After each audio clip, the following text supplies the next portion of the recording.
Ever wondered how to get that trendy glass morphism look in Canva? First, let's set the stage. Find a high-quality background image or texture. Something with a bit of detail works best, and drag it onto your page to fill the canvas.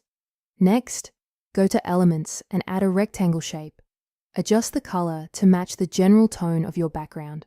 This acts as the tint for our glass. Now, grab a frame that's the exact same size as your shape and place it directly on top. Drag that same background image into the frame. To make it pop, add a stroke or border.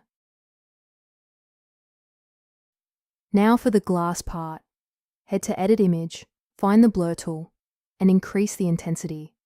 Watch as that sharp image turns into beautiful frosted glass. Add your text on top. Finally, fine-tune the transparency of your image and shape layers until the glass blends perfectly with the background.